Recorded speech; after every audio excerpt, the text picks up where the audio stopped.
Avatar spoilers are finally here. We got earthbending, waterbending, firebending, Aang, and so much more, so yip yip, we better get into it.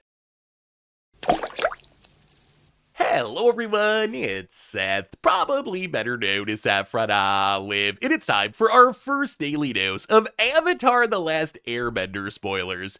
So Wizards kicked off spoiler season today with a stream showing off a ridiculous amount of cards from the set. We have so much to talk about today, but I gotta say, so far, the set is actually looking really sweet, and this is coming from me, who never watched Avatar. Actually, over the weekend, I watched the first half of the first season. I thought it was pretty fine, but that's as much as I know Avatar, and even I think this set is looking really sweet, but we should probably jump right into it, start talking spicy new Avatar cards. Before we do, a couple of quick reminders. First, if you need any of these cards, you can order them from our sponsor, Card Kingdom, over at cardkingdom.com/MTGGoldfish. Second, to keep up on all the latest spoilers throughout the day, you should head on over to MTGpreviews.com. Anyway, let's talk some Avatar The Last Airbender. First up today, we get another Aang, and I think this one is actually pretty good, in Aang at the Crossroads, which flips into Aang Destined Savior. So the front side, a 5-mana Bant 3/3 legendary human avatar ally. It has flying, so a 3/3 flyer for 5. When it enters, look at the top 5 cards of your library. You may put a creature card with mana value 4 or less from among them onto the battlefield. Put the rest on the bottom of your library in a random order, and then when another creature you control leaves the battlefield, you transform it at the beginning of your next upkeep into Aang Destined Savior, a 4/4 flying colorless creature. This is lands you control have vigilance, and at the beginning of combat on your turn, you earthbend 2. So you turn a land into a 2/2 creature, well, a 0/0 creature with 2+1/+1 counters, and then if it dies or goes to exile, you return it to the battlefield tapped. So why am I excited about Aang at the Crossroads? And the answer is, I think the front side of this card is actually just pretty strong. Like, a 5-mana 3/3 flyer is below the curve, but if that 5-mana 3/3 flyer is coming along with a 4-drop, this card is a ridiculous amount of value. Just think about cards we have in Standard right now: Bees of the Bounding Spring, Bristlebud Farmer, Colossal Rataworm, Dream to Entrancer, Enduring Curiosity. Obviously, this is the best case scenario. Maybe sometimes you hit a 3-drop or a 2-drop, but still, a body that comes along with another body is just an inherently powerful effect in a constructed format, because it gets around the biggest weakness of creatures, which is dying to removal. Even if your opponent kills the Aang, well, you're still going to have the whatever you hit off of it, the Beezer, the Bristlebud, or the Colossal Rattleworm. So I actually think this card has potential to be very strong. Just like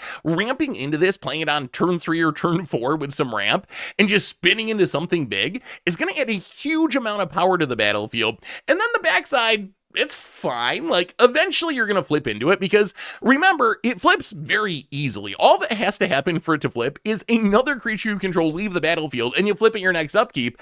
And then the backside, it's better than the front side. Like, the front side's power is its enters trigger. The backside is a better creature on the battlefield. It's a 4/4 flyer, so it's essentially like a Sarah Angel. And then it does this weird mini Nissa Who Shakes the World thing, where every combat, you're going to be able to turn a land into a 2/2. And one of the huge upsides of earthbending is it gets around the fact that you normally don't want to turn your lands into creatures, because then they die to removal.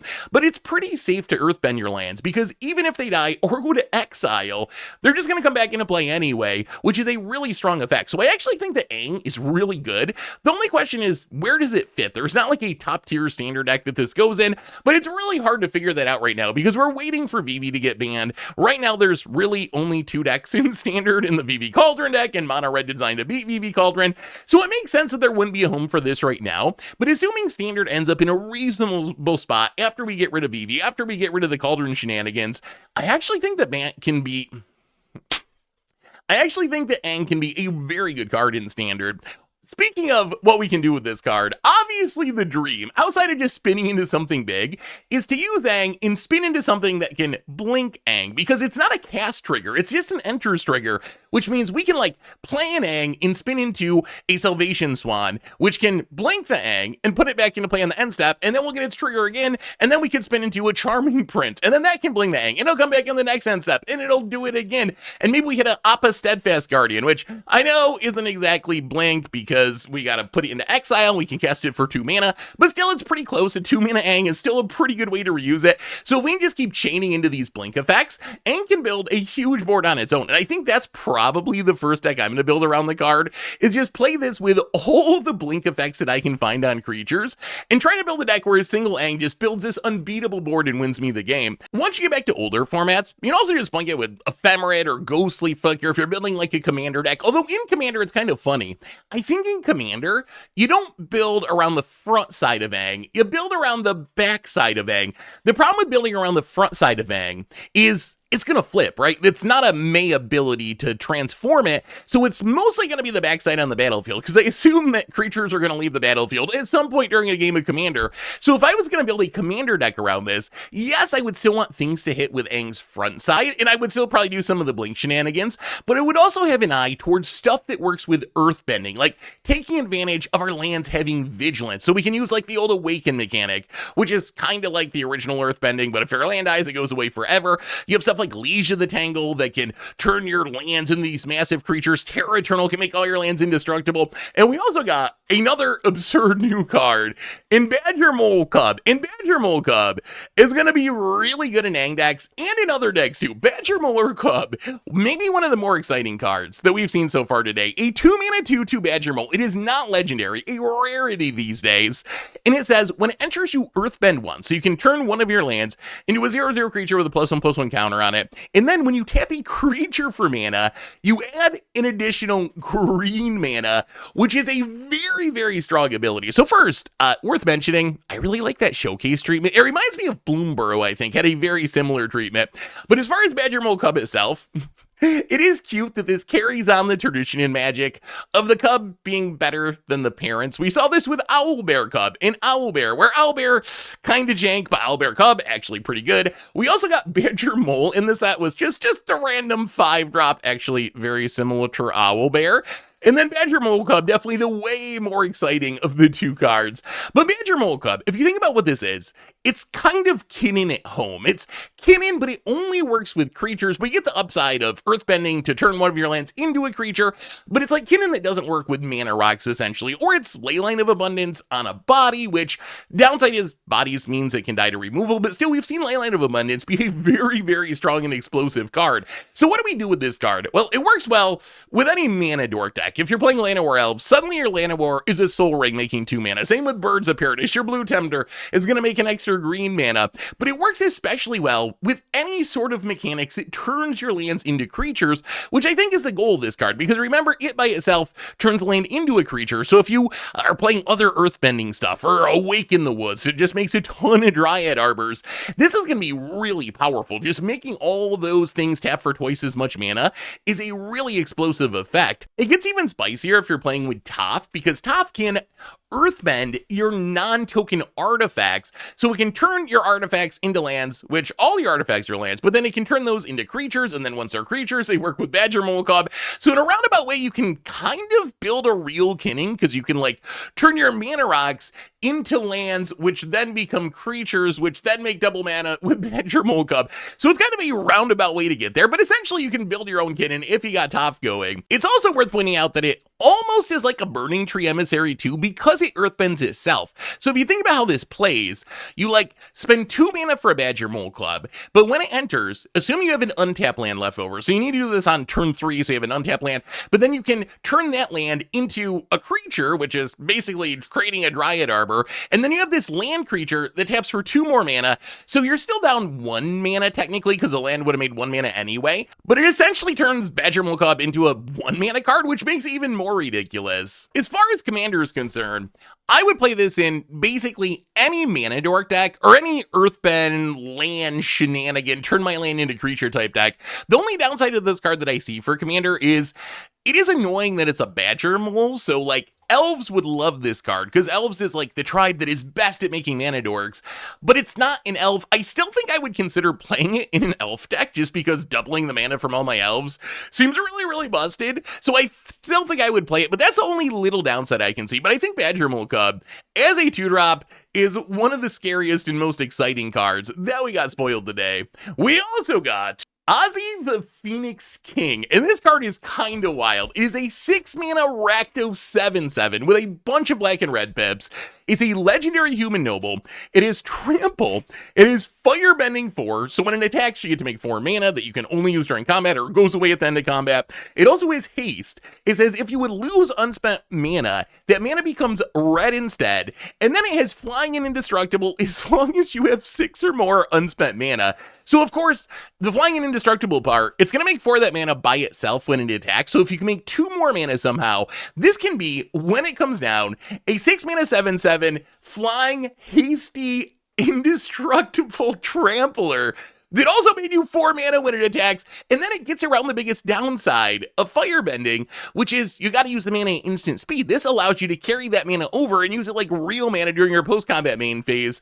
So other than this card being 6 mana, and just 6 mana is just a lot for a standard card, it is kind of insane. It reminds me of Koglin Yadaro, maybe Darkraz Reignited, these big 7/7 hasty beaters that can just come down and deal a ton of damage. And I definitely remember playing against some Koglin Yadaros. It wasn't like a standard staple when it was in standard, but it did see play in some decks. And I think that's probably where we're going to end up here as well, where this is a card that I think if you were doing firebending thing and you can realistically get up to 6 mana, the card is kind of a ridiculous finisher in a deck like that. Because if you think about what we talked about before, where you need 6 mana floating for this to be indestructible and have flying, all you really need is one other thing that has firebending too, like a Fire Lord Zuko on the battlefield, or maybe some Fire Nation attacks tokens, or some Fire Sages, and you can get all the mana you need to make this indestructible just with firebending itself. And then, after you get through combat and your Phoenix King's still alive,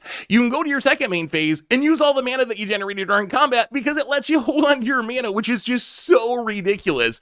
So in some sort of firebending deck, I think Ozai is like kind of just a ridiculous card. The ability to save over mana to your main phase is just so absurd with firebending, because that is the biggest drawback of the mechanic, is you gotta use the mana in an awkward time. But something like Ozai, its floor is, you play this, you attack with it, it makes 4 mana, you keep the mana to your second main phase, and you essentially get to cast a 4-drop like Sunspine Links for free. So this is a 6 mana 7/7 trampling haster that also gives you the mana to cast your best 4-drop, which that by itself is really good. But if you have other firebending stuff like Sozin's Comet, another new card, a 5 mana sorcery that gives each of your creatures firebending 5 until end of turn, so they each make 5 mana. When they attack, and even foretell it for 3 mana, then you could realistically like play this Sozin's Comet, attack, make 25 mana, and then go to your second main phase and just Choco Comet your opponent out of the game. So combos with anything with Comet in the name, apparently, for some reason, but I still think the card is just super, super good. Speaking of carrying over your mana, if you're playing a firebending deck, we got another card that does this that might be even more exciting just because it's only 2 mana in the Last Agni Kai. So it's a 2 mana instant. This says target creature you control fights target creature an opponent controls. If the creature the opponent controls is dealt excess damage this way, add that much red mana, and then until the end of turn, you don't lose unspent red mana as steps in phases end. So this is a card that's essentially a 2 mana fight spell. So pit fight, I guess, it's not bad for red because red is worse at fighting than green, so it costs a little bit more typically. So it's a 2 mana fight spell at instant speed, which is already fine, but then it's also kind of a hell to pay, where for each excess damage you get from the fight, you're going to make an extra mana, but it's even better than that because it does the same trick we were just talking about, where it lets you carry over all your firebending mechanic into your second main phase, only for the turn, but still, and then you can dump it all into whatever, dumping your hand, playing a big Choco Comet, whatever you want to do to close out the game. So I think in a firebending deck in specific, this card is really good because as a fight spell, it's not great, right? You wouldn't really play pit fight probably in your standard deck, but as a way to carry over your firebending mechanic, I think this is one of the best ways to do it in all of standard. So if you're playing Ozai and Firelord Zurko and Firelord Azula, if you're playing all these cards, I think this is just kind of a staple card. Most of those creatures are big enough you can realistically fight with them, even if you don't have like a great fight where this is going to generate a bunch of excess damage and a bunch of excess mana. You can just cast this, fight your opponent's weakest creature, and just carry over all your mana to have this really, really big turn. So I actually think this card is super exciting, and it gets even better when you think about the rest of the firebending cards, like Firelord Azula. Firelord Azula, might be my favorite commander that they previewed today. It is a 4-mana Grixis 4/4 legendary human noble. It is Firebending 2, so when it attacks, you get 2 mana that lasts until the end of combat. And then it says whenever you cast a spell while it's attacking, copy that spell. You may choose new targets for the copy. A copy of a permanent spell becomes a token, of course.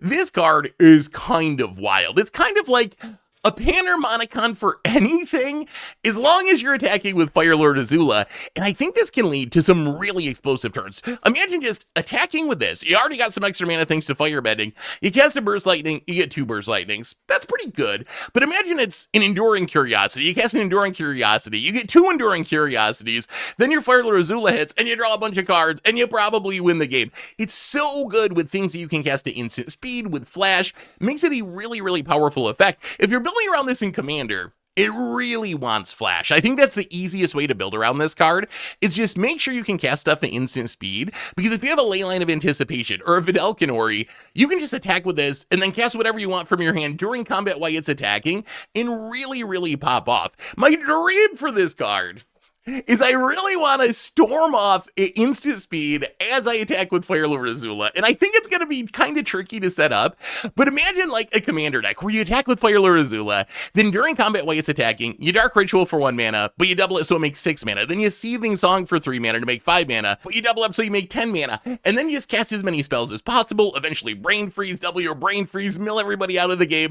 So just the idea of like trying to storm off during combat sounds really hilarious to me. So as far as Commander is concerned, this card just seems super fun to brew around. It's got the copying I love, the doubling I love. It's got that Panharmonicon type effect, but it does it in a really unique way. The only downside I'd say about this card for standard and 60 card formats is it itself needs to attack. So it's not like an Ishin or something where whenever anything attacks, you get the value. This itself needs to attack, which means in standard, you got to play this, it's got to live through the turn, and then the next turn, once it loses Summoning Sickness, then you can attack and do the cool thing, which is kind of a problem, although I guess you could play some haste to get around it, but still, one of the sweetest cards from the day. We also got a new Lotus in White Lotus Tile. White Lotus Tile, a 4-mana artifact that enters tapped, and then you tap it to make X mana of any one color, where X is the greatest number of creatures you control that have a creature type in common. So if you got 3 dwarves, you make 3 mana. If you got 7 rabbits, you make 7 mana. Whatever creature type you have the most of. So White Lotus Tile, this is essentially the Nyx Lotus version of 3 Tree City, if that makes sense. So Nyx Lotus was the 4-mana tap mana rock version of Nykthos Shrine to Nyx. This is essentially the 4-mana tap mana rock version of 3 Tree City, where you just make a bunch of mana based on the creatures that you control and how many creatures of the type that you have on the battlefield. And I will say, I think this card's probably not going to be great in 60 card formats. I was really excited for Nyx Lotus when they spoiled it, because Nykthos was so busted. So I tried playing it in a bunch of constructed decks, and it always just kind of felt too slow and clunky because it enters tapped and it's 4 mana, and then someone abrades it and you're really sad. I think the idea of this card is it's probably supposed to work with allies. We got a bunch of allies as one of the big themes in Avatar. A lot of the random creatures just happen to be allies. So if you're playing a whole bunch of the same creature type, it could be fun to play with. It might be even better in something like rabbits, where you can like Heir Apparent and make a ton of rabbit tokens, and then White Lotus Tile to make a ton of mana to play even more Heir Apparents to make even more rabbit tokens. So I think there's some funny, janky ways to build around this. But really, I think this is mostly a Commander card. And in Commander, I think it is super easy to know if you want to be playing White Lotus Tile in your deck. And the answer is your deck playing 3 Tree City? Or if budget's a problem, would you be playing 3 Tree City if you could afford the 3 Tree City in your deck? And if the answer to that is yes, then you probably want to play White Lotus Tile as well. So if you're going super wide with Edgar Vampires, or Krenko Goblins, or Shatterfang Squirrels, or Rinnin City Dogs and Cats, this card's probably going to be worth it, because if you can put a bunch of creatures of the same type on the battlefield, it is a super explosive mana rock. So essentially, 3 Tree City, the mana rock, which I think means it's worse than 3 Tree City overall, but still, in those tribal commander decks, a very, very powerful effect. Next up, we have Tai Li Chi Blocker, which is a pretty interesting card. A 3-mana 2/1 legendary human performer ally. I love that the Is It an Ally game is back. I don't know if you played during Battle for Zendikar, but we first got allies in Worldwake in like 2011. Then they brought them back a few years later in Battle for Zendikar. The original allies you always kind of knew they were allies, they looked like allies, and they all had abilities that specifically, like, worked like slivers, essentially, and pumped other allies. Then when they brought them back in battle for Zendikar, they just kind of put ally on random creatures. So we used to play this game of like, is it an ally? And half the time you'd get it wrong because they just put it on random creatures. And we're kind of doing that again, which is fun. A nice callback to everyone's favorite mid-2010 set, Battle for Zendikar. But Ty Lee Chi Blocker, a 3-mana 2/1 with flash in prowess. It says when it enters, tap up to one target creature. It doesn't untap during its controller's untap step for as long as you control Ty Lee. So Ty Lee, it's kind of like a Flood Pit Rounder, but not really, because it taps the thing down forever and it has prowess. It reminds me the most of Frostlinks, actually, which was a great limited card back in like Core Set 2015.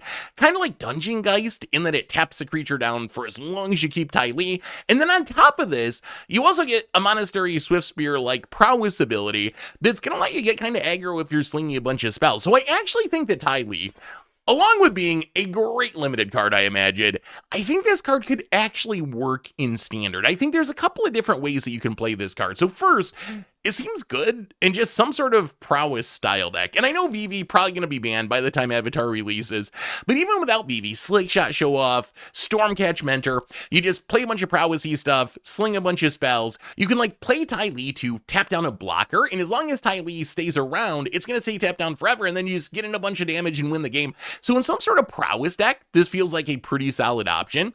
I also think it could just be good in some sort of like flashy tempo style deck. We've seen Flood Pit Rounder be really good. We've seen Tishana's Tideminder be really good. A 3-drop 2/1 with flash and prowess that taps something down for as long as it lives when it enters actually just seems like a good card in general to me. So if you're playing Dimir Tempo or some sort of mono blue flash deck, this seems right at home there as well. So Ty Lee, not a super flashy card. It's very much just a nuts and bolts style card, but I feel like this card has enough power and it's efficient enough that we could see it showing up in some competitive decks. We also got, speaking of prowess, a pretty wild prowess card in Firebending Student. So Firebending Student is a 2-mana 1/2 human monk with prowess, and it has Firebending X, where X is this creature's power. So whenever it attacks, you make X mana equal to its power, but you gotta use it during combat or it's gonna go away, unless you use some of the shenanigans we were talking about before, which you definitely could. So Firebending Student, this card really interests me. So the bad news is, its starting stats are not great, right? Monastery Swift Spear is a 1-drop that's a 1/2 with prowess, and this is a 2-drop that's a 1/2 with prowess. Or look at Emberheart Challenger, a 2/2 with prowess for 2 mana and haste. So its starting stats are not that great, but its ability has potential to be ridiculously explosive. Because it works based on its power, you can use pump spells like Wild Ride, which we already see people playing with VV now, that gives +3/+0 in haste with Firebending Student and do some crazy things. Like you play Firebending Student, on the same turn you get a mana left over, you cast this, the Wild Ride on it, you're going to end up with a 5-power Firebending Student that when you attack is going to make 5 more mana that then you can use to cast more spells, which is going to pump Firebending Student even more to get in for more damage. So I feel like the explosiveness of this card is off the chart. So I imagine the way you play this is you just play it, you cast some spells in your pre-combat main phase to pump it as much as you can. Maybe use some direct pump spells like Wild Ride if you got them, and then go to combat, attack, make a bunch more mana, and cast a bunch more spells. It's not exactly VV broken, but I feel like this is a pretty push prowess card because of the amount of mana that this can make out of the blue if you build around it. And we have a lot of pieces to make some sort of deck like this work. We have all the actual prowess stuff. Emberheart Challenger, Greycatcher have both been standard staples at various points. We got stuff like Bria that gives everything prowess. If you want to go deep, you can play Crustacean Mages and Fire Splitter Whelps, which deal damage whenever you cast a spell and try to storm off with all the mana you make from Firebending Student. So I'm actually pretty excited for this card, and I think it should have the potential to be a very, very good standard card. One of the most explosive cards that we've seen from the set so far. Speaking of prowess, we also got Sokka Tenacious Tactician, a Jeskai 4-mana 3/3 legendary human warrior ally. It has menace and prowess. It says other allies you control have menace and prowess, and when you cast a non-creature spell, create a 1/1 white ally creature token. So Sokka, I think this card is actually pretty interesting. I don't know if it's going to make it in 60 card formats. Worst case, I'm actually really excited to build around this in Commander because I think it can do some funny things. When I first read this card, I was like, that's kind of awkward. Like, it's an ally card. It specifically powers up allies and makes allies, but it doesn't seem to really work with what allies are, which when I think of allies, I think of putting creatures on the board, not Spellslinger. But then the more I thought about what this card can do, the more excited I became about how this kind of adds a new element to allies that we've never had before. So Sokka, it's essentially Rhea, in the sense that it's going to give all your stuff prowess, assuming all your stuff is allies, but the tokens it makes are allies. And then it's like an expensive young pyromancer. It makes a 1/1 whenever you cast a non-creature spell. So its baseline is fine. I mean, 4 mana 3/3, not super exciting. Rhea hasn't really made it in Standard, but in Commander at least it's fine. The downside is we don't really have allies in Standard yet. The only one I could find is Tajuru Pathwarden from Foundations, but we are getting a ton more from Avatar itself.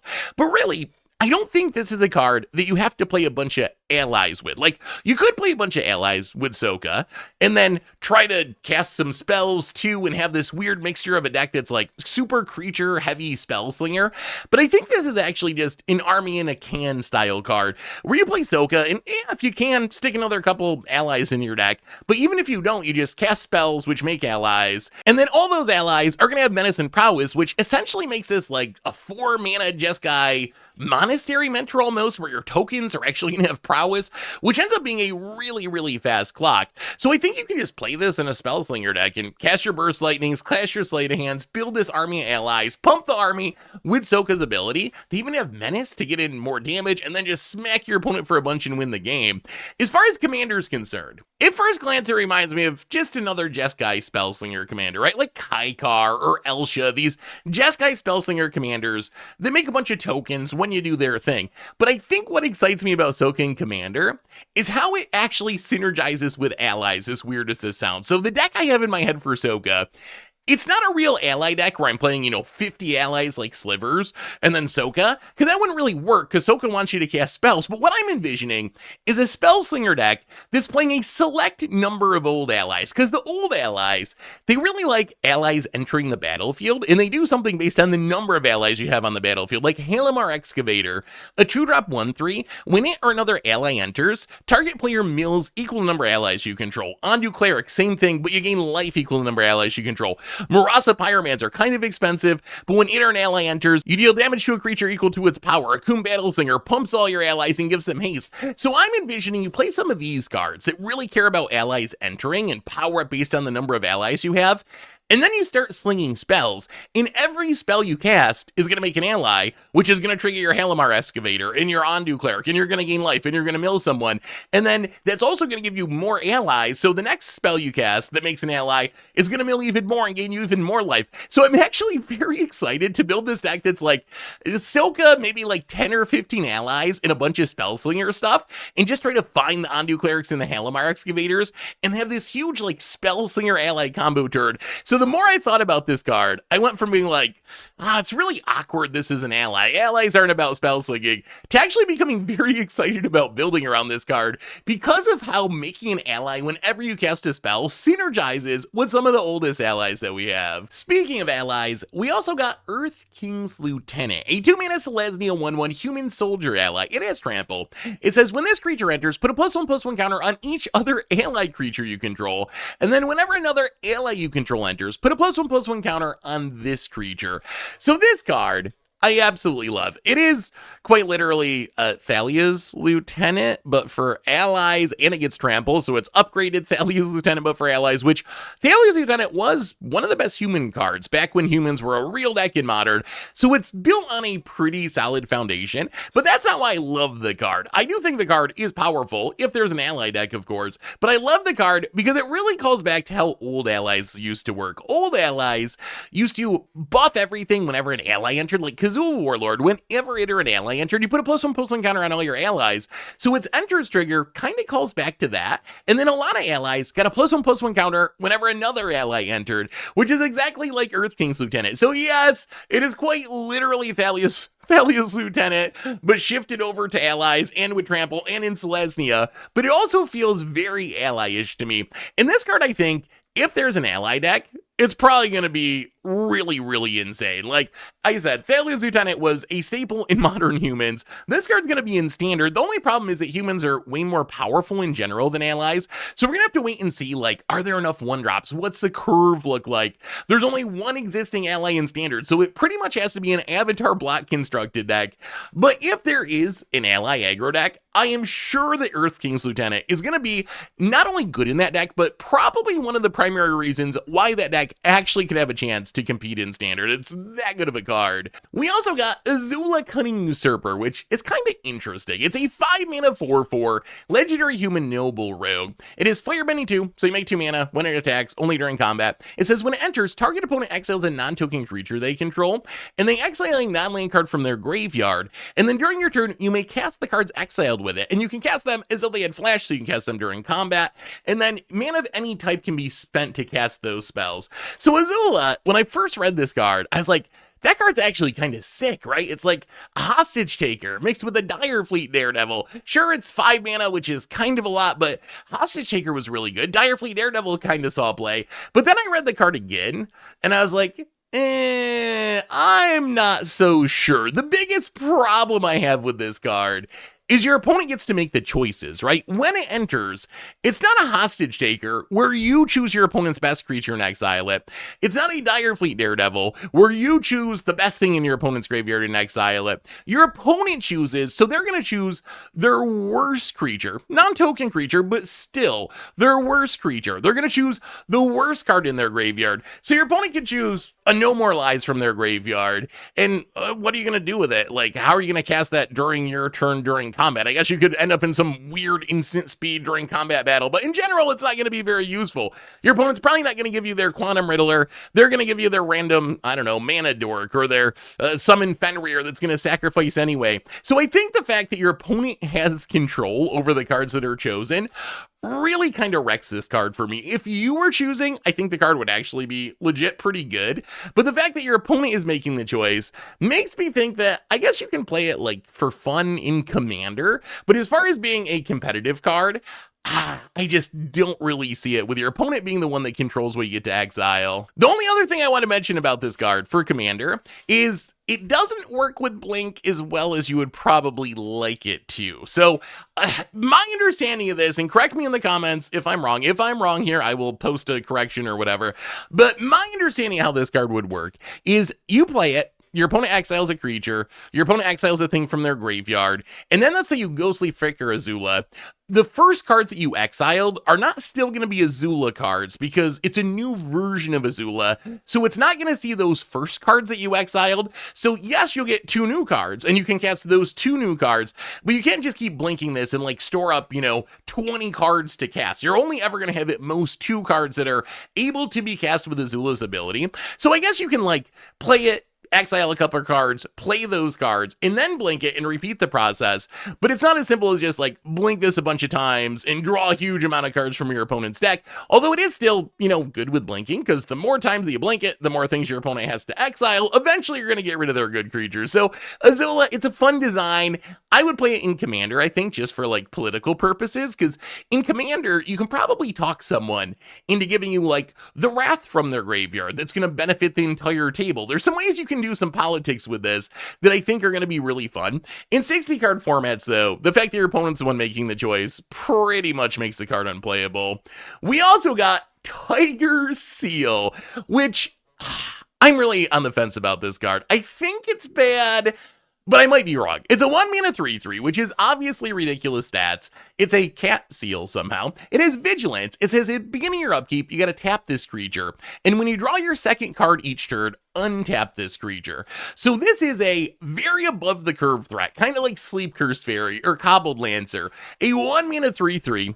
The problem is, unless you can draw your second card during the turn, you got to tap this every single turn, and you're not going to be able to get in damage with it. So I think that Tiger Seal, if you can build a deck that naturally is going to be drawing 2 cards during each of your turns, and it's very aggressive, I think this card could be very good. I mean, a 1-mana 3/3, is just a really good stat line, especially with Vigilance. But I don't think you can just slot this into a normal deck or a random deck and really get value out of it, because I think it's going to be tapped down pretty much most of the time. So I think you're going to be looking for a deck that's playing a lot of things that draw cards, like this into fear of missing out the next turn to draw your second card, smash for 3, this into Op, this into Crash Through.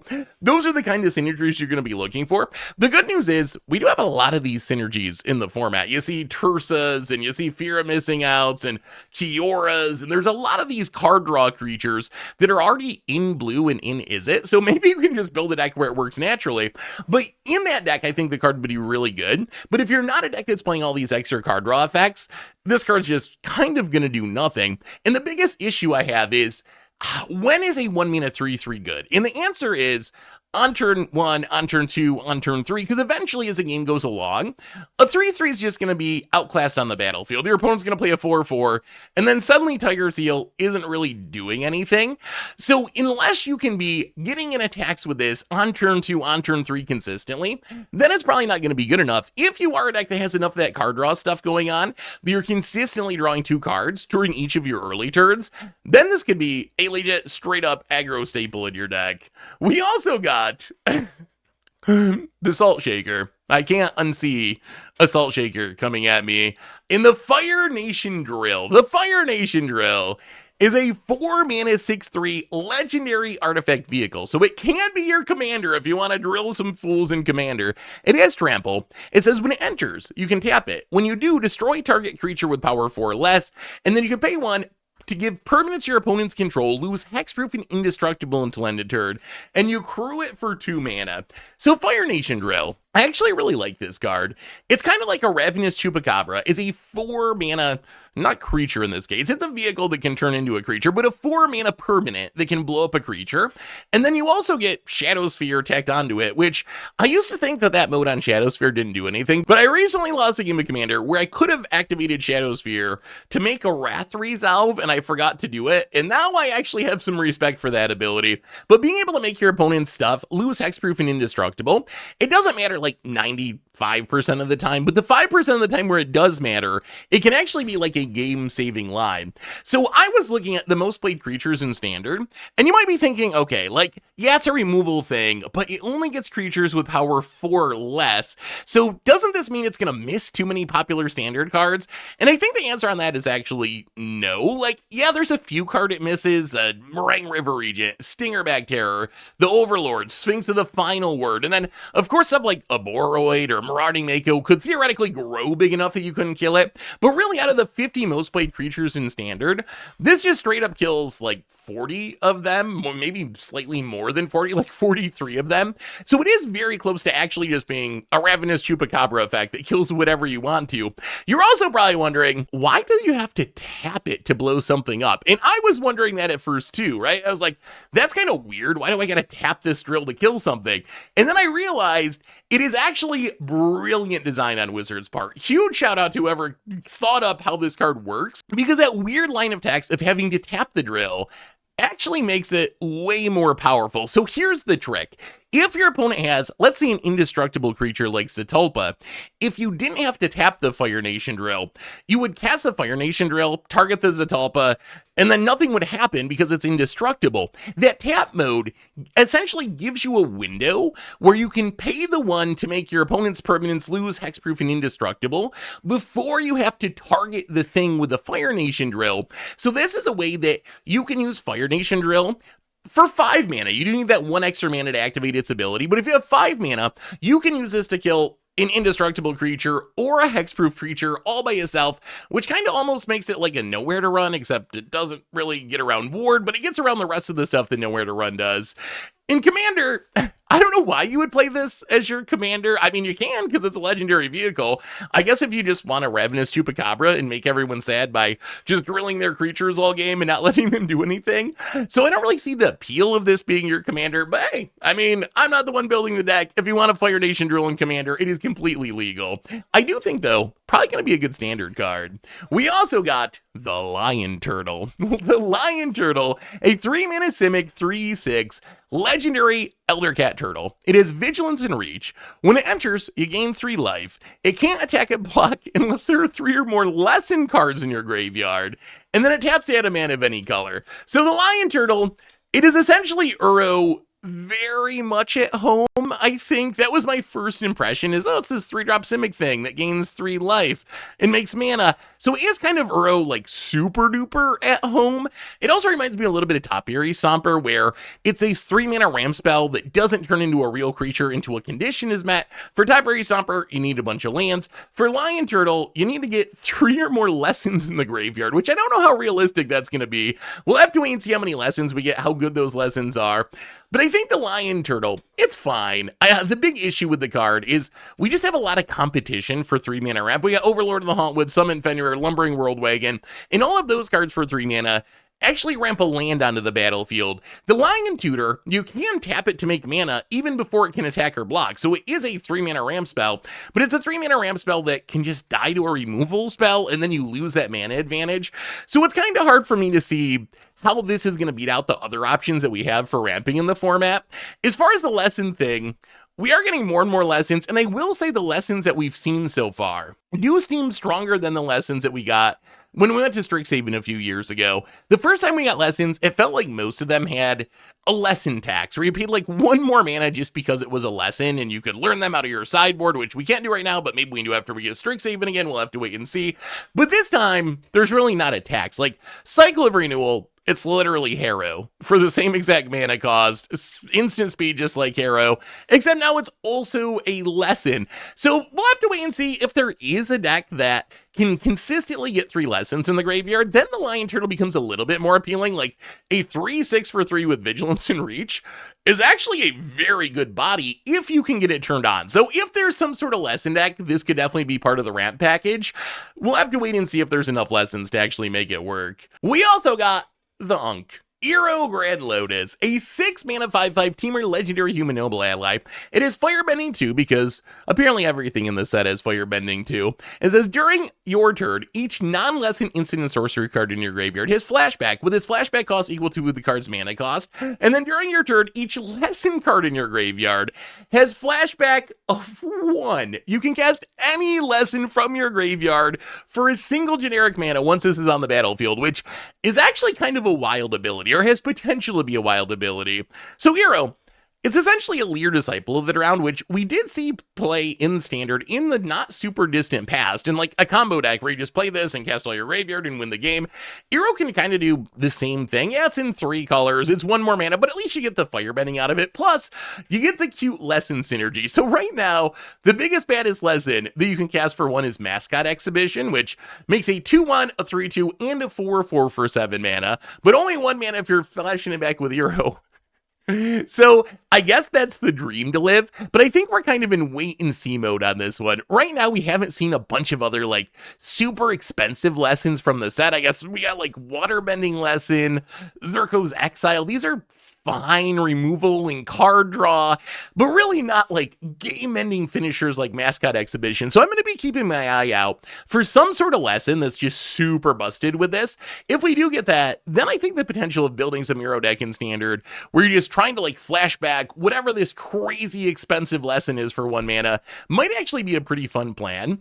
As far as Commander is concerned, I think this is just better Leer. Like, if you're someone who wanted to play Leer, Iroh's just better. It's in 3 colors, which in Standard is a downside, but in Commander is actually an upside, because you get access to green for ramping, you get access to a bunch of fork effects, which are super cool for flashing back your entire graveyard, alongside of the card draw that you get from blue. So if you want to do like spell slingery, flashbacky, storm style stuff, I think this is actually a very, very powerful Commander. Just like ramp a bunch, fill your graveyard, play this, and you're probably going to win the game that turn by just casting everything from your graveyard. Next up, we get Boiling Rock Rioter, which seems like a reasonable 3-drop for Standard. 3 mana, 3/3 in black, human rogue ally, Firebending of 1, and it says tap and untap ally you control, exile target card from a graveyard, and when this creature attacks, you may cast an ally spell from among cards you own exiled with this creature. So Boiling Rock Rioter, kind of like Graveyard Trespasser at home, assuming you're not an ally deck. If you are an ally deck, then it gets more exciting, but it's a 3-drop 3/3 that you can play and immediately exile something from the graveyard. Because it is an ally, you can always tap it to its own ability, and it doesn't even have to lose Summoning Sickness to do this. So in a world where people are reanimating things and playing Egg of the Soul Cauldron, and there's harmonized cards like Winter Night Stories, this actually seems kind of fine. It's just like 3-mana 3/3, you go to reanimate something, I snipe it. You go to Egg of the Soul Cauldron, I snipe it. So I think that might be good enough on its own. If you are an ally deck, then this gets even more exciting, because if you don't have to exile something from your opponent's graveyard, you can always just exile your own allies who died, and then you attack with Boiling Rock Rioter. You even get a Firebending mana, which it is red mana, so that's a little awkward with like Momo or whatever, but you can cast those cards during combat, and it is notable. The way it's worded, whenever this creature attacks, you may cast an ally spell from among the cards you own exiled with this creature. It does let you break the timing restriction, so you do get to cast that ally when it attacks during combat, which means it also works with firebending. If you have a bunch of firebending stuff, you make a bunch of the firebending mana, and you can use that firebending mana to help pay for the ally that you're casting from exile with Boiling Rock Rioter, which gets even crazier if you have like Firelord Azula going, then you're going to get 2 copies of the ally instead of 1 copy of the ally. So once you start adding the synergies in with allies and with firebending, it gets even more exciting. But I think just the Graveyard Trespasser baseline is probably going to be relevant enough, especially if hating on the graveyard's important. We also got the Mechanist Aerial Artisan, a 3-mana 1/3 legendary human artificer ally. It says whenever you cast a non-creature spell, create a clue token, and then you can tap it, and until end of turn, target artifact token you control becomes a 3/1 construct artifact creature with flying. So the Mechanist, it's kind of like Trail of Evidence, a little bit like Forensic Gadgeteer, and then you get a bit of a Ensoul artifact, turn my artifact into a creature mode thrown in. And I think the most exciting part about this card is it can just make a lot of artifacts. We've seen cards like Pinnacle Emissary and Weapons Manufacturing be very strong, in part because they just add a ton of artifacts to the battlefield, and the Mechanist can kind of do the same thing. Like, you play this, any non-creature spell that you cast is essentially going to come with a kicker of making an artifact clue token, which then you can pay to and draw a card with, or you can just leave out on the battlefield to power up Affinity for Demonic Junker or Memory Guardian. So I think that's the kind of home that I'd be looking for this card, is some sort of Affinity-style artifact deck. It is just a 3-mana 1/3, so its stats are kind of mid. It is going to die to a lot of stuff, but it can lead to some really explosive turns. And then after you dump your end of all your affinity stuff and you're out of cards, then you can start cracking those clues to be able to add more cards to your hand. Also notable, I was watching the stream earlier. Normally these cards would say, whenever you cast a non-creature spell, investigate, which means make a clue token. But Wizards actually addressed this, and they said, essentially, the flavor was just better to say make a clue token, and honestly, it probably is better to just say make a clue token. I honestly didn't really like investigate made sense when it was a bunch of detectives for flavor purposes, but I actually found it kind of annoying, because sometimes I'd search in like Moto for a clue token, but I'd missed investigate stuff because it never actually said clue on the card. But just a little change that's worth pointing out. As far as Commander is concerned, I mean, you played in a clue deck, assuming you got a bunch of non-creature spells or enough non-creature spells.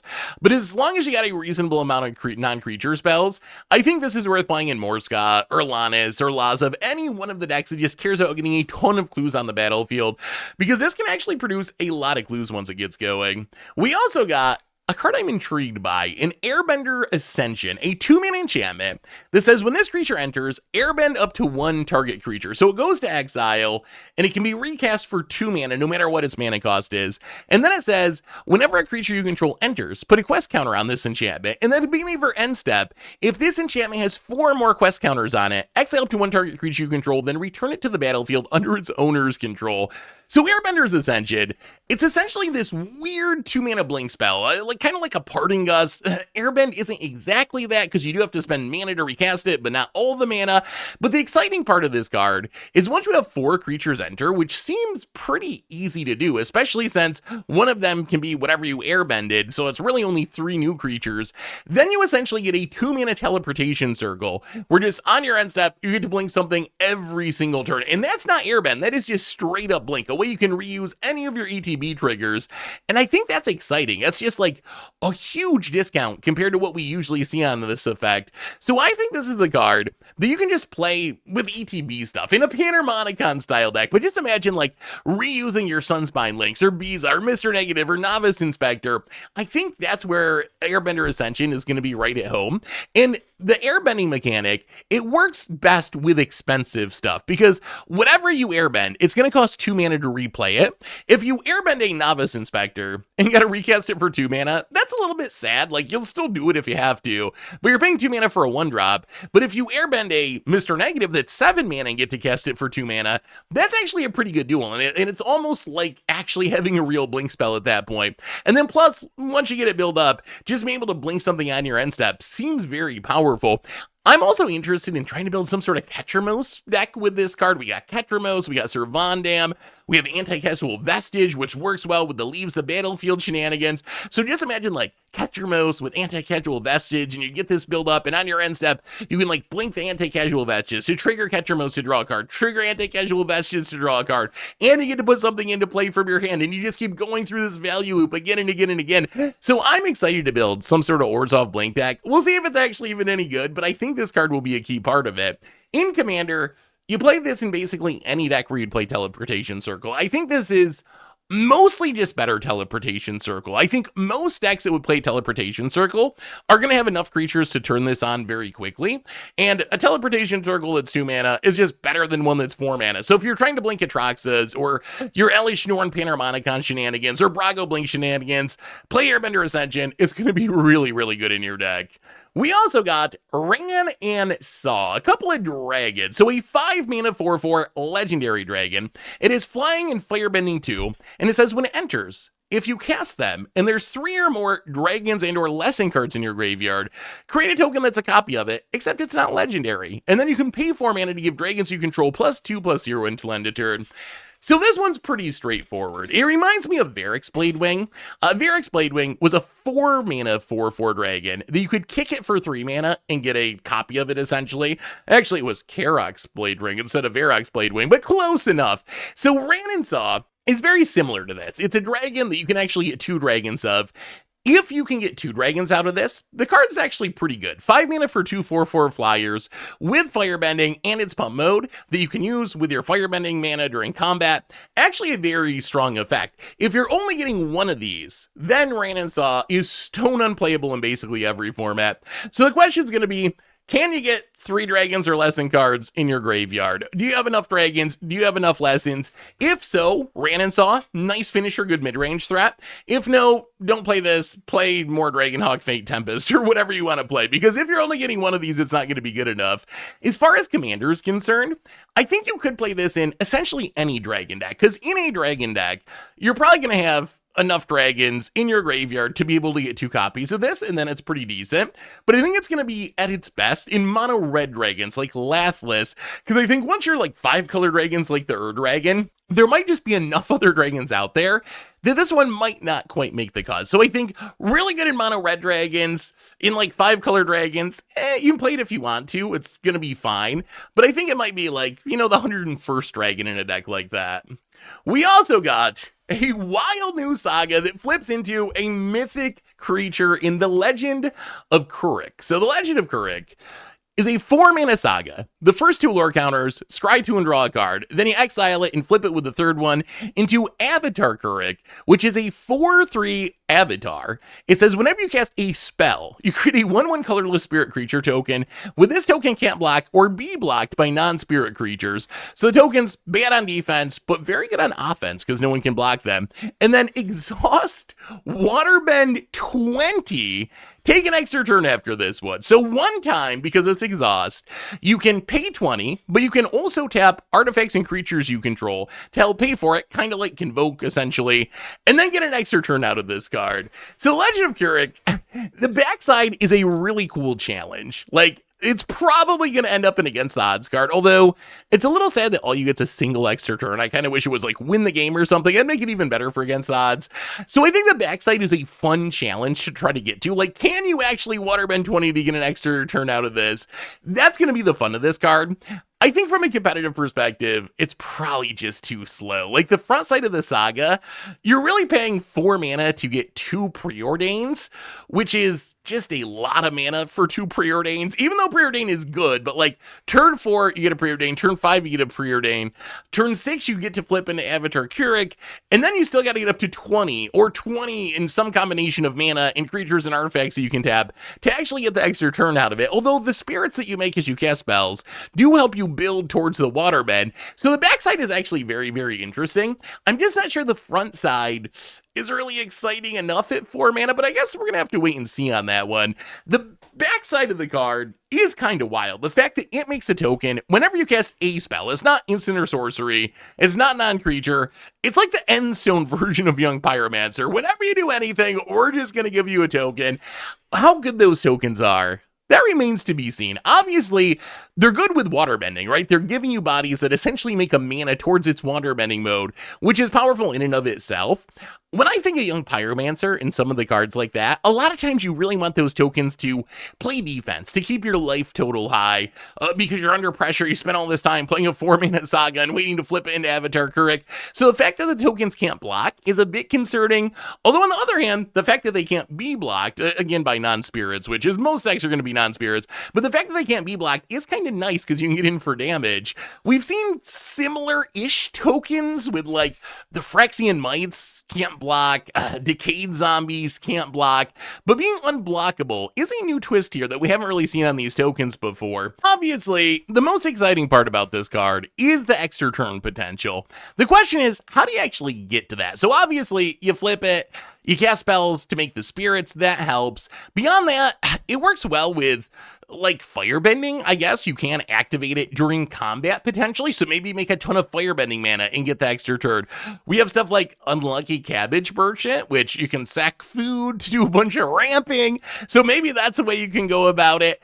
It also seems easy to do with tokens. I saw some people being like, well, isn't it win more? If you have enough creatures on the battlefield to actually waterbend into an extra turn, couldn't you have just won anyway? And I don't think that's necessarily true, because what the extra turn can do is essentially give all your stuff haste. So you can spend all your mana to make a ton of tokens with Empty the Warrens, spend all your mana to make a ton of tokens with Secure the Waste. Those tokens are sadly all summoning sick, but you can tap them all for the waterbend mechanic for Avatar Kuruk, and then you're able to get an extra turn, and then during your extra turn, your creatures aren't summoning sick, and you can actually attack with all those tokens and win the game.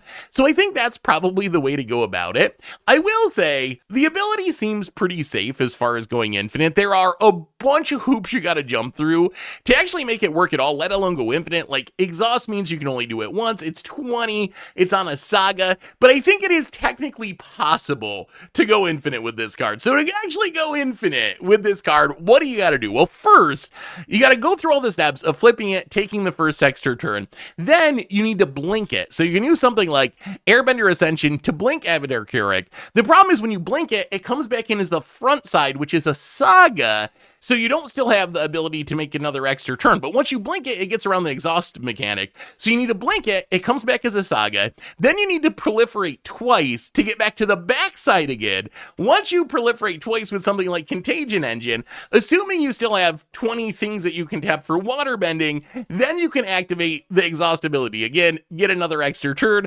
Then during the extra turn, you blink it, you double proliferate, get back to the backside, tap a bunch of stuff for waterbending, take an extra turn.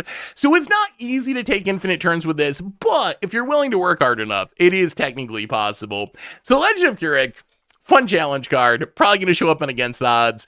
I would be surprised if it was actually like a good card, but I kind of hope it is because it's pretty cool. We also got Froggy Swamp Visions, a 3-mana sorcery that has an additional cost to cast this spell, Waterbend X. So tap X artifacts or creatures, and then it says exile X target creatures from graveyards, any graveyards. For each creature card exiled this way, create a token that's a copy of it. At the beginning of your next end step, sacrifice those tokens. So at first I was very excited about Froggy Swamp Visions, because like, oh my god, like, you just reanimate all this stuff. Yeah, you only get it for a turn, but you deal so much damage. Then I realized it doesn't give those creatures haste. So this is really not a Goryo's Vengeance, not an Emperor of Bones. It's really a Rally the Ancestors, where you can reanimate a bunch of stuff, or pseudo-reanimate, right? Technically, you're exiling, getting copies, but those things don't actually have haste, so you can't attack with them. So how do you actually get value out of this? Well, answer one is you can sacrifice all your stuff and do Blood Artist shenanigans, do Sephiroth shenanigans, aristocrat stuff. So you have Foggy Swamp Visions, tap all your stuff, get all these tokens, sack all those tokens, drain your opponent out of the game with Sephiroth or Vengeful Blood Witch. Is that better than just casting Raise the Past? I'm not sure. Like, the upside is you can actually get Sephiroth with Foggy Swamp Visions and other cards that are more than 2 mana. Plus, you can get cards from your opponent's graveyard. The downside is you do have to have a bunch of stuff to tap to actually be able to get anything into play with Foggy Swamp Visions. The other thing you can do with this is just use it to get copies of stuff that is so good you don't care that it can't attack. Like, if you get a Vaultborn Tyrant, you get its Enter's trigger, you gain 3 life, you draw a card, and then when you sacrifice it, you're going to get a token copy of it, you're going to gain 3 life, you're going to draw another card. You don't really care that you can attack with it or summon Bahamut. You're still going to blow something up, which is still pretty powerful, even if you can't swing for 9 damage. So I think that's the kind of stuff you're looking for with this card. If you want to go super deep in like Commander, Zurgo, for example, says that warrior tokens you control can't be sacrificed on your end step. So if you can reanimate a bunch of warriors with this or make token copies of a bunch of warriors with this because you're a warrior deck, then Zurgo would let you keep them forever. Or Sundial Infinite just ends the turn. So if you go to the end step and wait for the sacrifice triggers to go on the stack, you can end the turn, keep that stuff forever. So there are some ways you can kind of build around it if you want to go deep. So Foggy Swamp Visions, I think the card's interesting. The card really interests me. I'm sure we'll find some combo-y way to play it, but the fact that the stuff doesn't get haste so you can't attack with it does make it much harder to use. Moving into the realm of lower rarity cards and some other stuff. Gonna try to keep this short because this has already been a really long video, but there's a few cards I gotta shout out, including Crescent Island Temple, a new shrine, a red shrine. It's a legendary enchantment. It says when it enters, for each shrine you control, create a 1/1 red monk creature token with prowess, and then whenever another shrine you control enters, create a 1/1 red monk creature token with prowess. So I gotta say, I love seeing shrines come back. We've had 3 different sets of shrines, and this is a new take on shrines. The original ones triggered on your upkeep based on how many shrines you had. Then we got ones that triggered at the beginning of your pre-combat main phase. Then we got ones that were on creatures. Now we have ones that are enters triggers, and that makes them very, very powerful. So obviously, how good these cards are going to be is going to depend on how many shrines you got in your deck. But in a shrine deck, for example, Go Shintai of Life Origins, in Commander and Brawl, I think this is going to be a really, really strong shrine. And I'm just excited to see shrines that work right away. Hopefully we can try to make them work in Standard too, but we'll have to wait and see how strong they actually are. But I think it's super cool that shrines are coming back. We also got an iconic meme character, an Unlucky Cabbage Merchant, a 2-mana 2/2 human citizen. When it enters, you make a food, and it says whenever you sack a food, you can search your library for a basic land card, put it on the battlefield tapped. If you search your library this way, put this creature on the bottom of its owner's library, and then shuffle. So obviously, if you play this fairly, it's a 2-mana 2/2 that, as long as it's on the battlefield, you can pay 2, sack the food, and Rampant Growth. So kind of a 4-mana Rampant Growth, and then you lose an Unlucky Cabbage Merchant. That's not super exciting to me, but what is exciting to me is playing this like a combo card. If you can get a bunch of food on the battlefield, which with Bristleblood Farmer or a Goose Mother or whatever, not too hard to build up a bunch of food, what you can do is play Unlucky Cabbage Merchant. You can have a sack outlet like Umbro Collar Zealot that can sack foods for free rather than having to spend mana on them. And you can sack all your foods in response to themselves before your Unlucky Cabbage Merchant actually shuffles back into your library, and ramp for each of those, which seems kind of powerful. Like if you have 5 foods on the battlefield, you just Cabbage Merchant, Umbro Collar Zealot, sack them all, ramp 5 times. That is a lot of ramping for a pretty low cost. In Commander, I think I would play this in basically any food deck. I think it's going to be at its best in food decks that let you sack foods in other ways. Like Samwise Gamgee, you can sack 3 foods to get a historic card from your graveyard to your hand. Sam Loyal Intendant lets you sack your foods for 1 mana. Guillaume can sack your foods for 1 mana. So it's going to be at the best in decks like that, because you can do the same trick where you just make a bunch of foods, play this, and sack a bunch of foods in response to the first trigger so you don't lose your Unlucky Cabbage Merchant before you do all your ramping. But I think it'd be fine in like Bernard or Igra as well. So Unlucky Cabbage Merchant, I know it's kind of a meme character, but its card actually seems like it could be pretty good. We also got Dragonfly Swarm, a 3-mana star 3 dragon insect with flying and ward 1. It says this creature's power is equal to the number of non-creature non-land cards in your graveyard. And when this creature dies, if there's a lesson in your graveyard, you draw a card. So Dragonfly Swarm, we're shouting out just because it's basically a twist on Enigma Drake. And Enigma Drake, we actually played a lot back in the day, and it was pretty good. Either as a fair card where you just play it and get a bunch of stuff in your graveyard and win by attacking, or also really good with fling effects like Self-Destruct or Callous Sellsword. Dragonfly Swarm, you're giving up a little bit of toughness, but getting the ward and growing based on any non-creature non-lands in your graveyard rather than just instants and sorceries, I think means that overall, I would mostly consider this a buff compared to the past versions. We also got a few Avatar Eternal cards. So these are cards that are either promos or from the Jumpstart set. Not standard legal, but you can play them in Commander, play them in Legacy, play them in Vintage. Not going to go super in depth on these cards, but you should know they exist. So we got some sweet Commander reprints, Soul Ring, Arcane Signet, Swiftfoot Boots. We got some promos in Jumpstart cards, which traditionally Jumpstart cards aren't like super push. So we'll have to see. I'm not sure if any of this stuff is really going to have a huge impact on Commander, but it is some additional stuff to build around. I think Sokka and Suki, a promo, might actually be kind of popular. A 3-mana Jeskai 3/3 human warrior ally that when it or an ally enters, you can attach one target equipment you control to it, and when equipment enters, you get to make an ally token. Also, Katara's reversal is kind of funny. 4-mana instant, counter up to 4 target spells and or abilities, and untap up to 4 artifacts and or creatures. It does a lot of stuff. It's going to be hard to use all the modes on that because what are the chances there's 4 spells or abilities on the stack at once and you have 4 artifacts and creatures untap? But still, it is a potentially powerful effect. You could counter 4 things and untap 4 things, all for just 4 mana. So these cards coming in the Jumpstart set. Same with Fiery Confluence Descendants Pass. These are in the Jumpstart set. Notable reprints, not going to be standard legal. And then we got some special sheet cards from the set. So the exciting thing about the special sheet cards is they do come to Magic Arena, and this is one of the ways that we get new cards in Historic and Timeless, and it's been one of my favorite parts of recent sets. So far, the most notable ones, Cruel Tutor notable just because it's expensive. It's like a $40, $50 card, so going to be a good hit opening-wise. Mystic Remora, going to be new to Magic Arena, probably pretty good in Brawl, possibly in Timeless. And then Dark Depths, I'm very excited for, because it means that the Dark Depths Thespian Sage combo, going to be on Arena for the first time. We'll see if they ban it in Historic. I think worst case, it's probably a Timeless deck, although in Timeless there's Strip Mine, so it shouldn't be too dominant. But I'm excited for the possibilities of Dark Depths and Thespian Sage finally being on Magic Arena. We also got just a bunch of lower rarity cards that you can check out over on MTGPreviews.com. Some of this stuff's pretty cool, but we've just talked about so many cards today. We can't talk about every common and uncommon too.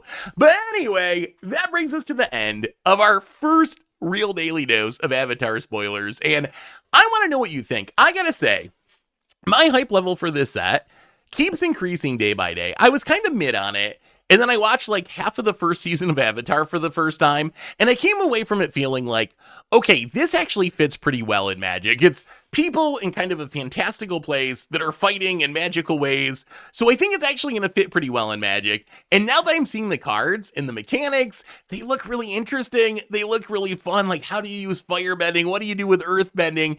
It actually looks like a super cool set. So my hype level, it's not a 10 out of 10, but it went from like 5 out of 10 up to 6 out of 10, 7 out of 10. I'm probably like a 7.5 out of 10 now. It just keeps going up slowly but surely. But I'm curious what you think about this set. How hyped are you for it? What cards are you most hyped about from today? Let me know in the comments, and I'll be back tomorrow with even more Avatar: The Last Airbender spoilers. So until then, have a great day, everyone, and I will talk to you soon. Looking for even more magic? Well, check out this video here or here.